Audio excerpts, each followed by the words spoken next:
Good morning and bonjour, family. Welcome to Delight and Delight Ministries, a place where hope, healing, and honor flourish. I pray bold to the God who restores. Today is Wednesday, our day of relational restoration. Today we will learn from the Father and Jesus' parable of the prodigal son, a man whose mercy restored a broken relationship. So, wherever you are today, take a deep breath, release every relational burden into God's hand, and let us seek His healing together. Luke 15, verses 22 to 24. But the father told his servant, "Quick, bring out the best robe and put it on him. Put a ring on his finger and sandals on his feet. Then bring the fattening calf and slaughter it, and let's celebrate with a feast, because this son of mine was dead and is alive again. He was not found, and now he is." Relationship can be complicated. Misunderstandings happen, words are spoken, trust is broken, and sometimes pride keeps people apart longer than the original problem ever did.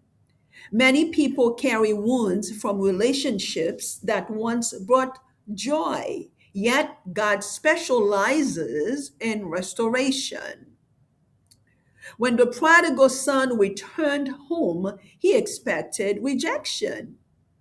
I would. He expected consequences. He expected distance. Instead, he encountered mercy. The father did not greet him with shame, he greeted him with compassion. He restored his dignity, he restored his place in the family, he restored the relationship. That is the power of mercy. Mercy does not pretend that hurt never happened. Mercy chooses healing over revenge. Mercy chooses restoration over resentment. Mercy chooses grace over pride. The Father in Jesus' story could have focused on the son's failures. Instead, he focused on reconciliation. Many relationships today remain wounded because pride refuses to release what mercy is ready to heal. God's mercy invites us to become restorers rather than record keepers. Is there a relationship where God may be calling you to choose mercy instead of holding on to the offense? Let us pray, family. Jehovah Rohi, Lord our shepherd, we honor you today as the God who restores heart and reconciles relationships. Your word declares in Colossians 3, verse 13, just as the Lord has forgiven you, so you are also to forgive. We praise you because you are rich in mercy. You restore what is broken. You heal wounded hearts, and you make reconciliation possible. Faithful Father, please teach us to extend the same mercy that we have received from you. Today, we surrender pride, offense, resentment, anger, unforgiveness, self righteousness, and emotional wounds. Help us walk in humility, grace, and compassion. Teach us to reflect the heart of Christ in our relationships. Lord, we pray for ourselves. Help us become people of mercy and reconciliation. We pray for our families. Restore trust, communication, and unity. We pray for our communities. Bring healing where division has created pain. We pray for churches, ministries, and organizations Strengthen relationships among those serving together. We pray for leaders around the world. Grant wisdom, humility, and grace in every relationship. We pray for Haiti. Restore families, communities, churches, and institutions. We pray for the nations. Bring reconciliations where conflicts and divisions have taken root. We pray for future generations. Raise up peacemakers who build bridges and reflect your mercy. Dear loving Father, forgive us for the times we held onto bitterness. Forgive us for allowing pride to stand where mercy should have stood.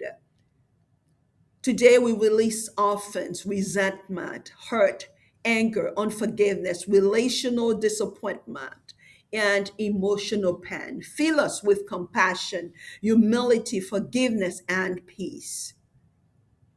Elolam, everlasting God, today we trust that your mercy is still restoring relationships. Your word declares in Romans 12, verse 18, if possible, as far as it depends on us, we need to live at peace with everyone. So today we believe healing is growing, mercy is flowing, relationships are being restored, trust is being rebuilt, and reconciliation is unfolding. We also declare that God is restoring each of your relationships. Mercy will guide your responses. Grace will shape your words. Peace will guard your heart. And God will help you walk in forgiveness and love. Today's takeaway is mercy creates room for restoration. Remember the Father in Jesus' story. He chose mercy over pride, compassion over condemnation, restoration over rejection. The same mercy that restored that family is still available today. Let God's mercy heal what pride once destroyed. Before we leave today, if you're not sure of your relationship with Christ, this is your opportunity. God loves you. Jesus died for your sins, rose again, and offers you forgiveness and eternal life with Him. Romans 10, verse 9 teaches us that if we confess Jesus as Lord and believe in our hearts that God raised Him from the dead, you will be saved. So please turn to Him today, as today may be your last day. We never know. Trust Him today and receive the gift of salvation by faith. If you would like to place your faith in Jesus today, pray this simple prayer. Lord Jesus, I come to you today just as I am. I believe you died for my sins and rose again. Please forgive me, save me, and restore me. I place my faith in you as my Lord and Savior. Fill me with your Holy Spirit and help me follow you all the days of my life. Thank you for loving me. Thank you for saving me. In Jesus' name, amen. If you prayed that prayer sincerely, welcome to the family of God. Congratulations. Heaven rejoices and we rejoice with you today. Your restoration journey has just begun. And family member, remember to share today's devotional with someone who may need the encouragement, and also encourage others to subscribe to the channel, Delight and Delight Ministries. Surely God's goodness and love will follow you all the days of your life, and you will dwell in the house of the Lord forever. Remember, we serve the God who restores. We go forward from grace to greater glory. Stay encouraged. Stay restored, family. Continue to delight in the light.